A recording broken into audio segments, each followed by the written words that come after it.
Man was trapped in the ends. Man grew up on the streets where you see your elders get slapped in the ends. Can't forget the first time when Bally rolled through with a strap in the ends. Mum had to use the water filter on the tap in the end.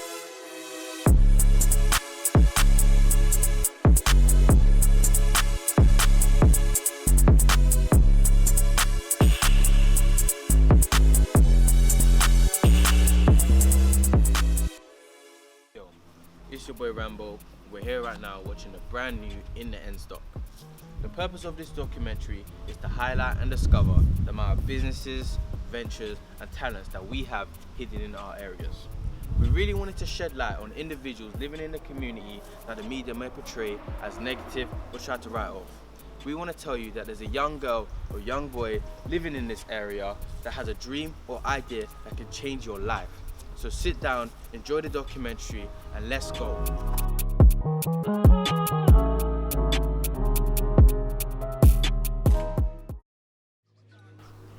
My name is Jesse, I'm a mobile barber, and I'm basically trying to normalise households.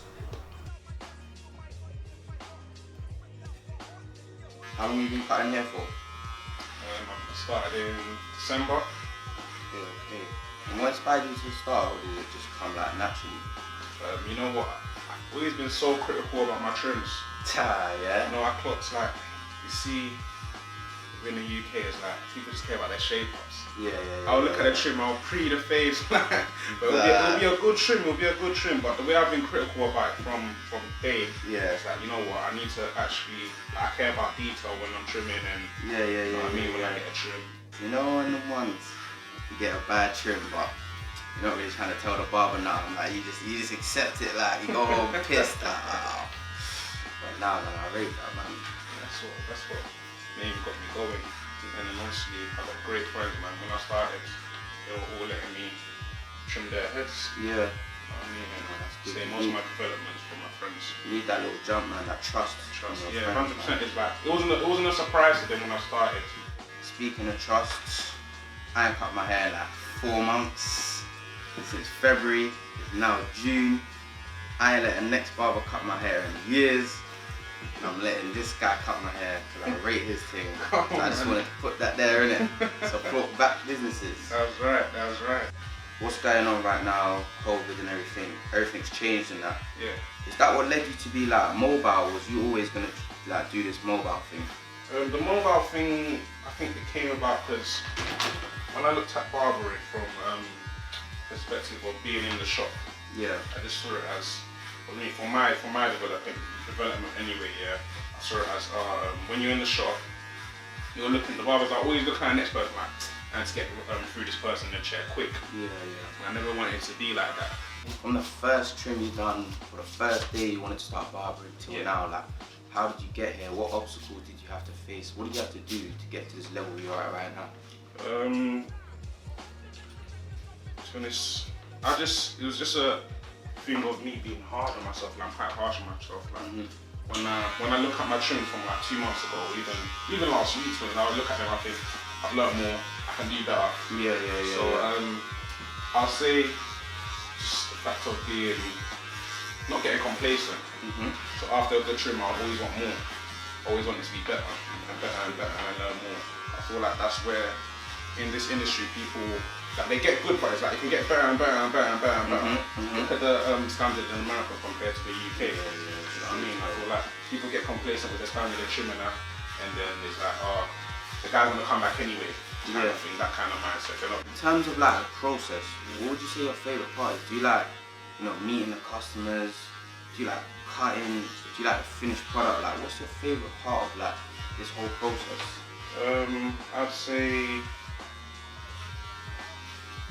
I'd say the me actually cutting them. Yeah.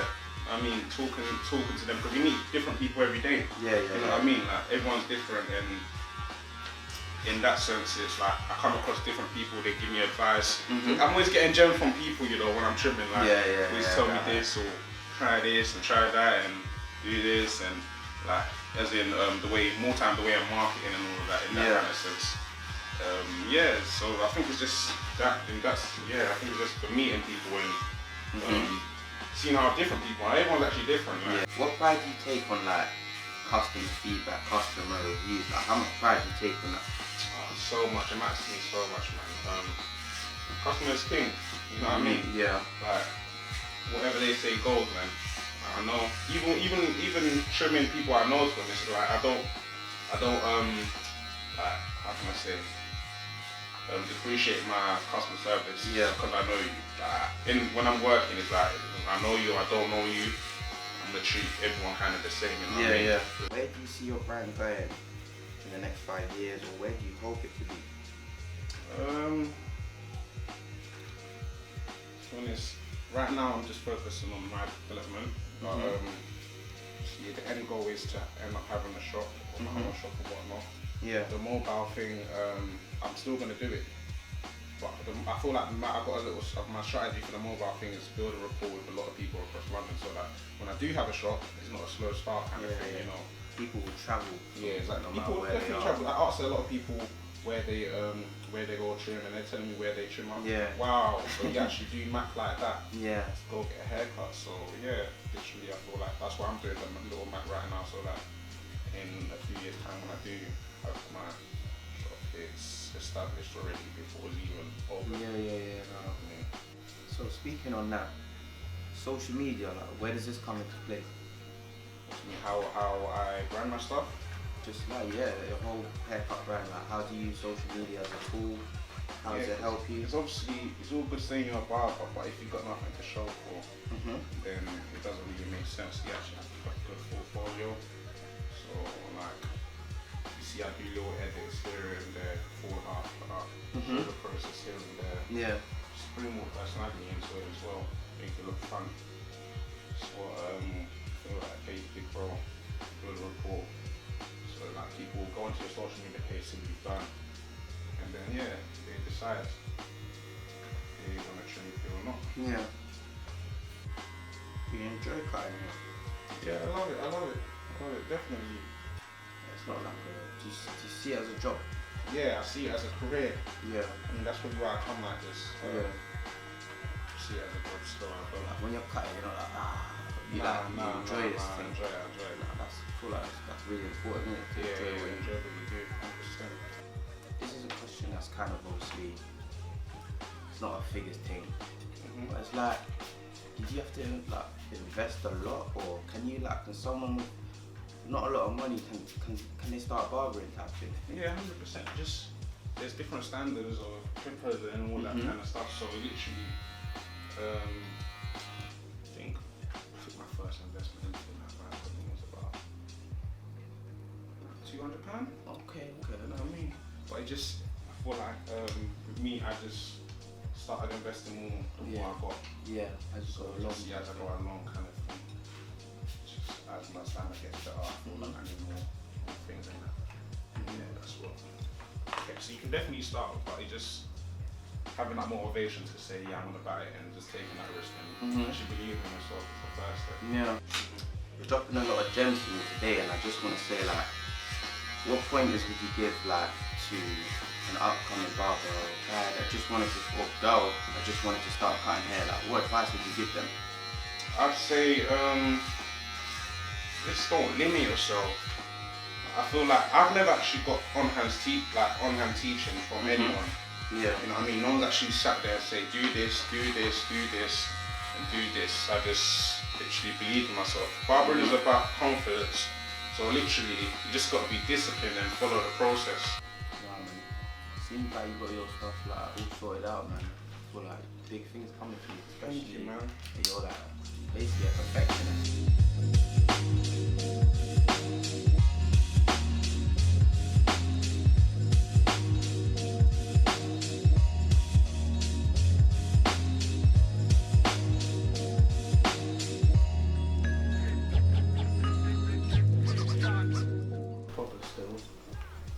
Proper, man. Thank you anyway, man. Pleasure, man.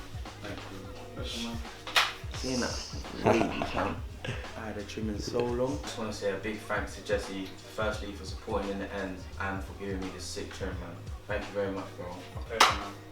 You can find me on Instagram, jesse.boateng. Look at my pictures. My booking system's simple and easy, so you can literally just go on there, book it. make sure you do put your number so I can contact you if you are interested in getting a house call. Jesse, the barber.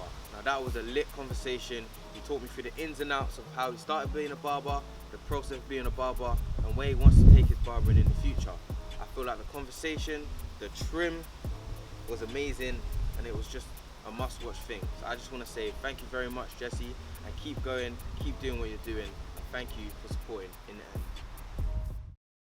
So we're about to head over to our next person from Lost and Found over in Frenzy Park. So let's go. Took turns on shots like goal to goal. Found some rocks that can make some bands on the line. Caps calling man Rolling Stones. We could have been shaking hands when I act bad. Now you got an open nose. And I don't really act for the gram. Got something to say, I just open notes. She want a real nigga from lower store. It's like I already knew. Cat just phoned too late cause he needed a pack, but it already flew. This bando's already used. If you come against me on even grounds, tough luck cause you already lose. Goons all ready to shoot when the spot got flames, all ready to move. 17 with a hotline flaming, never had time for the conversation. Used to lick a chick from Leighton, same time had a one Chingford station. Yo, I'm Josh, I'm 20 years old from North London and I'm a jeweler. I make all kinds of stuff like grills, necklaces, rings, you name it. How long have you been into jewellery, making jewellery? It's only been like a year now, it hasn't even been that long. Kind of just started at a foundation here at Camberwell. And then from there it was like an option to choose any kind of art we wanted to do. And at the time I was kind of figure out like, I know I wanted to do art, but I was like, what kind of art form do I want to do it in? Ended up finding jewellery. I never expected it, because I never even thought about it before, so that's how it kind of turned out. So, And from that first moment where you was into jewellery to now, like, how's the journey been? What have you had to go through, your obstacles? It's losing a lot of money, man. Is it? You have to invest? It's just the amount of times that you think you earn a bit and then you're all happy and then you realise you have to put the money back in. And it's always so many ups and downs, but like it's enjoyable anyway. I think the biggest thing is just money, man. Like you need money, you need to like save a bit of money to even start it, you know. But apart from that, everything's been mad enjoyable. Like doing something you enjoy doing, it don't even feel like work, you know what I mean? I was gonna ask you like if you enjoyed it, but yeah, of course, man. No. You Literally, it don't even feel like work, bro. I could do it day and night. No, that's where you get the best quality out of what you're doing, like that. Talking of enjoyment, like, what do you think is like your favourite part of the process? Is it like finding the objects or doing it, or is it like the finished product? It might be the finished product. Like I love seeing when people like they're going around wearing like the art you made, you know what I mean? But especially like just every part of the process, you see it all build up, and then seeing the final made things, like my satisfying. So that's great. And social media, obviously a big thing in our generation. Like, how do you use that as like a tool? How does it help you? Literally, it just spreads it around. You know what I mean? Like even like you got your stuff, then people will see the teeth, and it will just spread around. You know what I mean? So literally, just from person to person, and the more people, it will grow and grow. Like when you first got teeth off me, like had a few people, but from that you gave me like 2 or 3. Those 2 or 3 gave me even more. So literally, starting a business, I think it's kind of like necessary. Word of mouth. Yeah, man. Like if you want to show your work out, you can do like paid promotions now to push this like even more. So it's probably the best platform to do.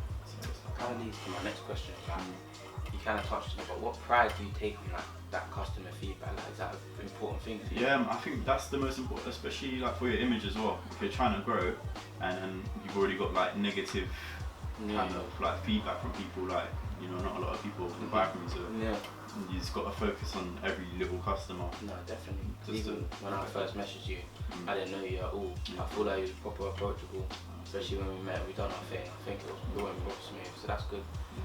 And so what like, talk me through like, what's your day to day of running this thing? Day to day, well, a lot of it is just on Instagram, you know. I'll check a message on Instagram. Someone will just ask me prices, whatever. And from there, obviously with the whole COVID situation, I have to send out the mouth kits to get more to people's teeth. So I'm not really taking anyone coming inside as well. So that's an adaptation you had to make. Yeah, but it's been pretty normal either way. So if I already have like stuff that are like, if I've already got the order, I just go out and buy the material. So like here, it's like a little chain I'm working on. So I just got to polish a few bits. and then use a torch to solder up. So got the equipment here. Oi. Yeah, just A fire. yeah, bro. Swear down. It's a strong one, I can't lie. But yeah, a lot of it is just trying not to blow up my house on a daily basis. You know what I mean? I can imagine that would be crazy. Yeah, Like that. it's some lethal equipment here.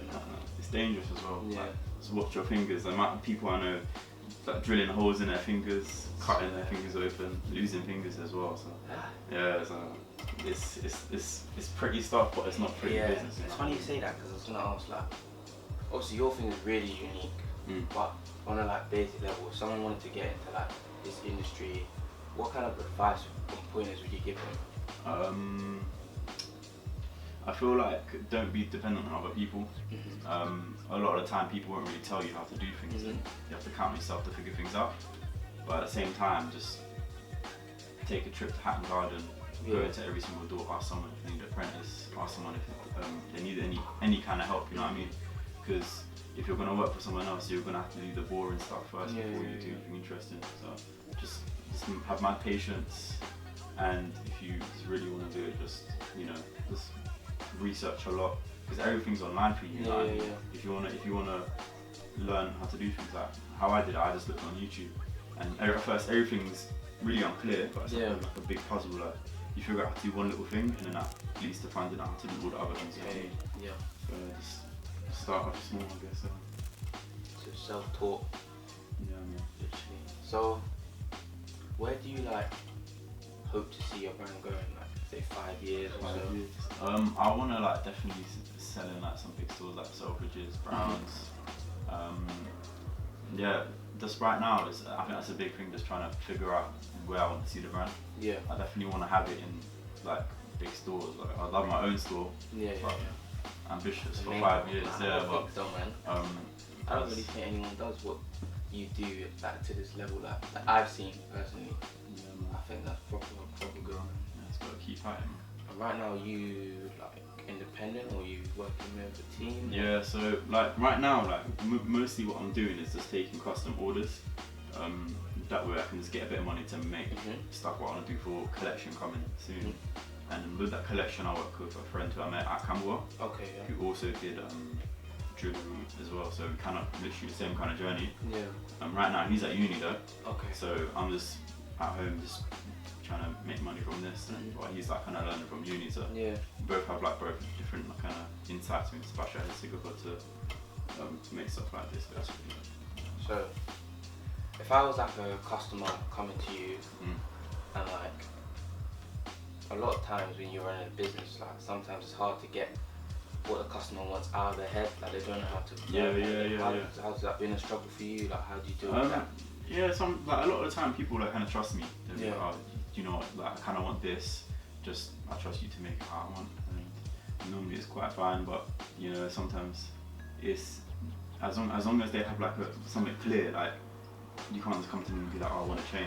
It's like how thick you want it, how long, and then there's just so many like little details you need to like know. But most of the time it's pretty chill. Like I can just talk them through it, just have a bit of patience, and eventually you'll kind of be on the same page with things. If anything, a lot of things I do I make from wax first. So if I make it from wax, I can show them, and if they like it, then I can just go on with it. If not, then I can just edit it, you know, just carve it up a bit differently. So that's basically the whole process of it. That's cool. And would you say like with your work that you're a perfectionist?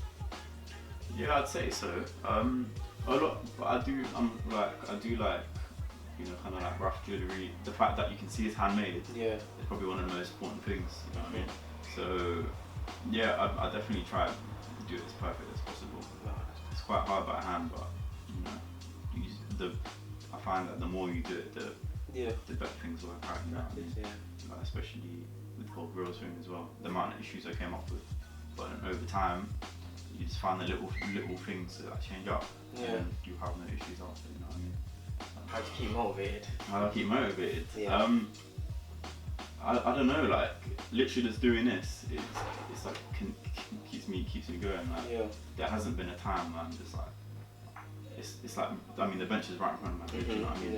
I go up every morning and I see it, and that's the first thing I want to do.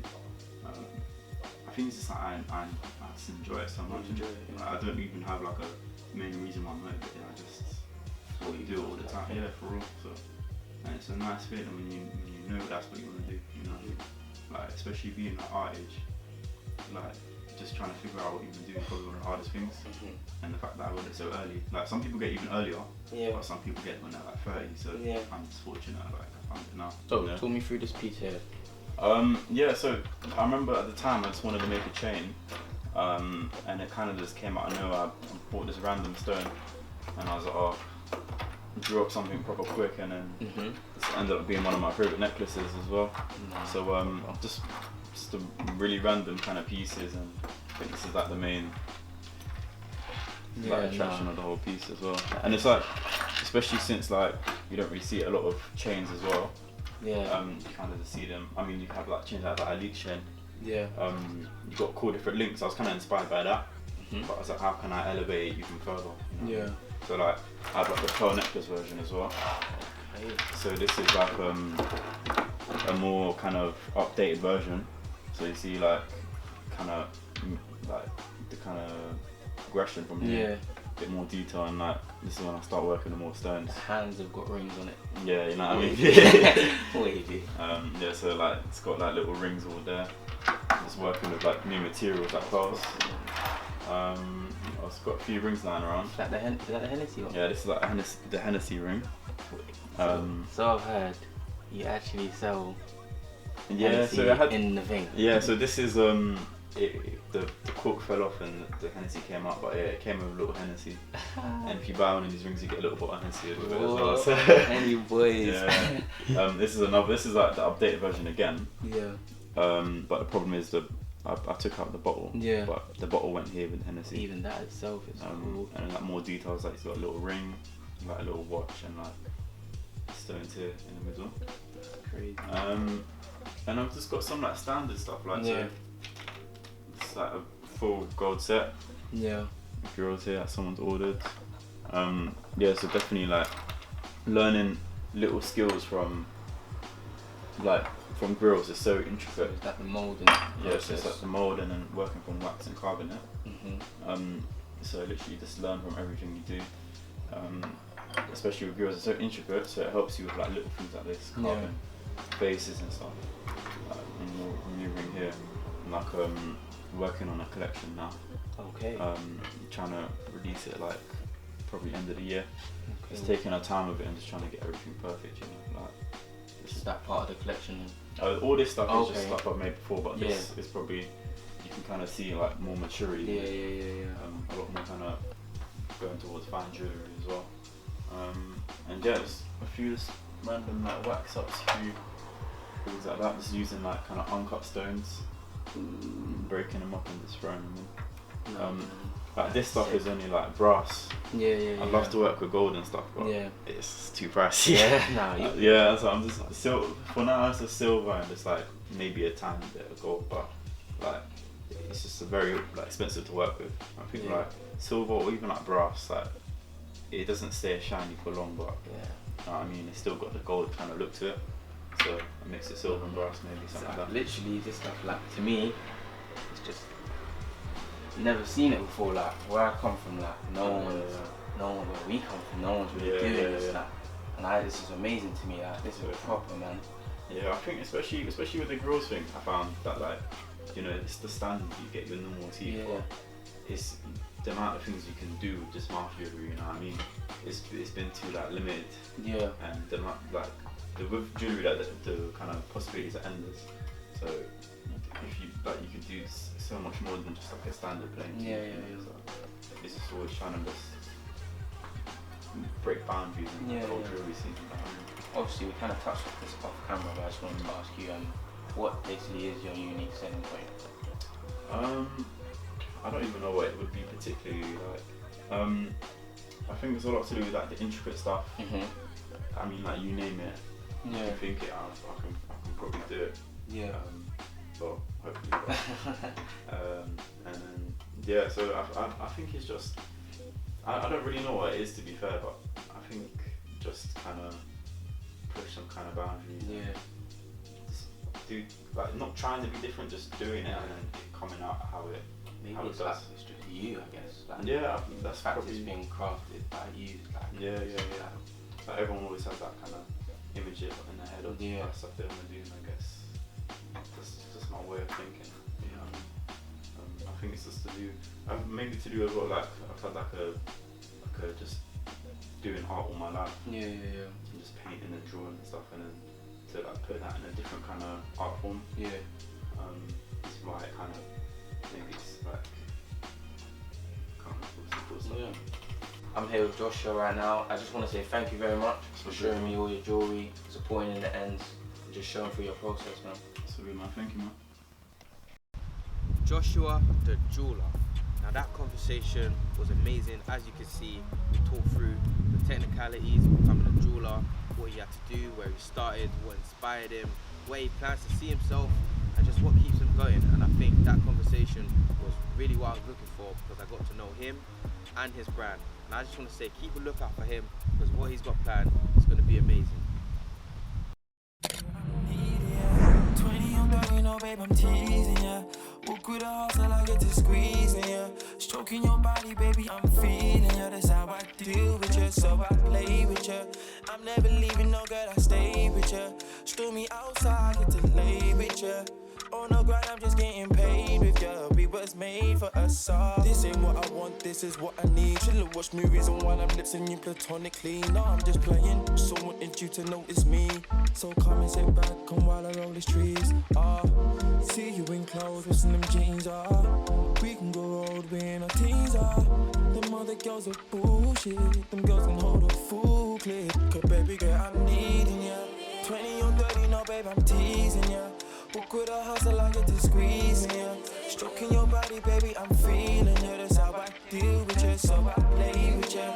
I'm never leaving, no girl, I stay with ya. Stormy outside. Hi guys, my name is Rahima. I'm 20 years of age. I am the creative director at Urban V Street. Urban V Street is a creative agency that works with individuals and businesses to bring their creativity to life. Don't forget to subscribe to my YouTube channel, That Girl Rahima. So, what inspired you to start Urban V Street? So I just think the idea of being my own boss and doing something I actually like and enjoy inspired me to start. I like being creative, I like organising things, I like planning stuff, and I just went from there really. Okay, so where do you think this creative characteristic in you came from? I could say my mom maybe. She's a bit extra, so I kind of learnt from her and just paid attention to small details to things. So from when you first started Urban V Street till now, what was the journey like? What did you have to go through? What was the process? So at first, Urban V Street was actually a blog. So I would take pictures of outfit of the days, trainers of the days, and then write about it. I had a whole website, but then I thought, I like taking pictures for it, but I don't want to write about it. So I thought, what could I do to make this more enjoyable? Because I knew this is something I wanted to do from the name. And then, so I just said, let me turn it into like a creative agency, because I like, you know, doing graphic curation, creative direction, and event curation as well. So from there, we've just been taking things slowly. We were supposed to launch before COVID-19, but obviously that slowed us down. But now everything's open, hopefully we can continue from there. Feeding from that question, I've got a kind of another process question. So when you're doing like your events or photo shoots, like what's your favourite part of the process? Do you like the preparation, getting planned? Do you like the actual shoot? Or do you like the finished product, looking at it and saying like, this is the magic that we've done? I think the finished product, because when when you have an idea, you're like, okay, I can do this, that. Then you're like, but how am I going to do it? How am I going to bring it together? And it's just like, you have so, like my head just, it hurts. Because I'm like, okay, I want to do this. And you try to put in a mood, but you're like, okay, this picture shows this, but it doesn't show that I'm going to do this. So I think it's the actual doing things and then seeing it. And from there, and most importantly, do you enjoy like what you do? Definitely. This is something I want to take further as my career path. So from now, I want to do, like, you have to create your own work experience basically. Okay, yeah. And then hopefully you go from there. And say like, if there was like a young person coming up who wanted to do the same thing as you, like what advice, pointers would you give them starting up? I'd say just doing things, because only now as of recently I'm doing things for Urban V Street. It's been here since what, 4 years. It's been here for 4 years. My same Marinating. Instagram, literally. If you look on my Instagram account, you see I haven't posted anything. Yeah. But I've been doing stuff behind the scenes. But I just need to put it out there. Yeah. You don't know who, because I said I'm gonna launch. I've actually had clients, but I haven't shown that I've done anything. Yeah, but they've yeah. come to me and they want me to help them. So just doing it.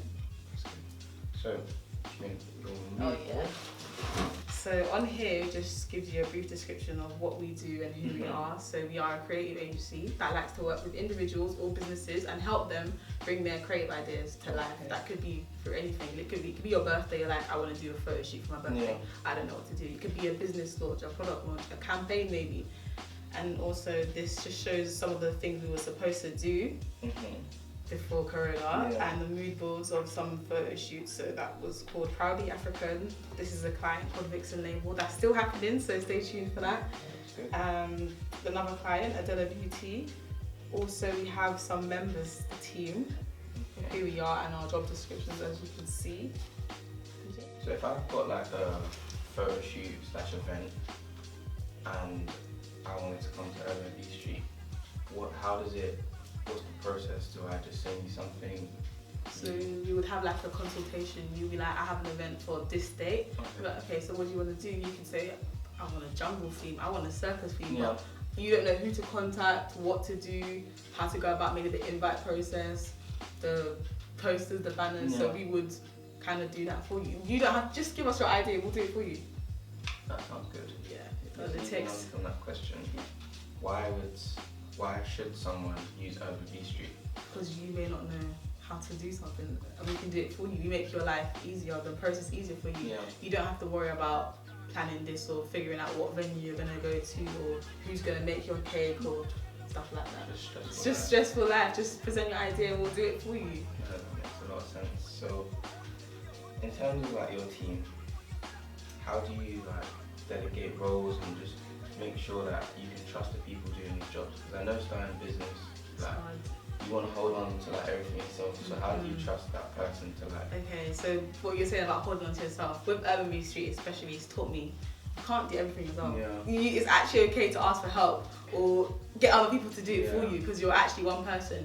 So with me, luckily, all these people, they're actually my friends. So I'm surrounded by creative people. So I said, let's work, let's do this together. So for example, we have a photographer, which is Kirsty. So her job is to take the photos and edit it. I don't have to worry about it. I don't know how to use a camera, but she does.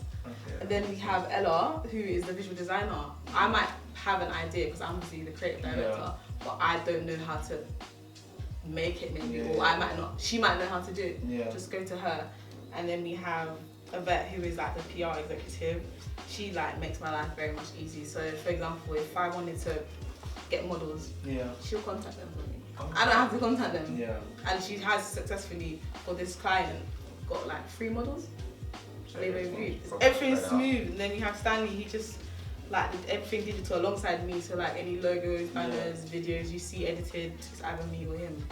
So we kind of just spread the roles and just make everyone's life easier, basically. You've got a nice product over there. So if we go back to Ella, she is obviously the visual designer. She made this. So this was for my birthday. And I had like a theme for my birthday. I don't even know what the theme was. Let's say tropical green, I don't know. But I saw something, obviously, on Pinterest. And I said, this would be nice to bring to life. I had an idea, literally. I even only asked her to make this. I was going to attempt to do the backdrop myself. She literally drew a square, my name. She's like, cool, I got you, Rahima. And I said, what? No, this is rude. This is literally, I literally just said to her, can you do this? I don't even think she knew what I was talking about, but she still made it happen. So it just goes to show, if you spread the roles, people can do it for you. And as like a leader, what kind of principles or stuff do you teach your team or tell your team? Just to do stuff you enjoy. If you don't like something, say. And I like to make everyone feel comfortable. It's not really like work. Like, I want to be in a happy and fun environment. So this is stuff that makes me happy, and hopefully the stuff they're doing is also making them happy. So it's not really like, I've got to work. That's one thing. That's one thing in the future I don't want to do. That I want to wake up like, yes, I'm going to work or stuff like that. And your brand, V Street, going well. Very well. Where do you plan to see it in the 5 years? So I actually want to open up like a studio. So currently when I'm doing these creative shoots or events, it's outside in other people's studios or different locations. So I would like to have my own location so that other people can use the space. They don't have to use us. They can just come and create their own stuff. So just promoting creativity. With your brand Urban Bee Street, what do you think your like biggest weakness or hard point was when building the brand? So I think it was finding my purpose on what I actually wanted to do with the brand, because like you asked me before, I started with a blog, then just posting pictures to not posting, but in the back of my mind I was like, no, you need to continue pushing Urban Bee Street really more. This could be something big. So I think sometimes maybe finding the balance to do other stuff and still trying to push and motivate yourself to work hard so that you can see the result. Well, I just want to say thank you for supporting In the Ends and showing me all of your work for Urban Bee Street. I look forward to seeing more in the future, and thank you very much. Thank you, good luck as well. Now Rahima, now that conversation, I loved it because I got to know her as well, and she was really in depth with what she does as her brand, really showed her team as well, and I think that was really good. I feel like her brand is unique, not a lot of people are doing it right now, and I feel like you should keep an eye out for her, because what she's doing can really bring your brand to the next level.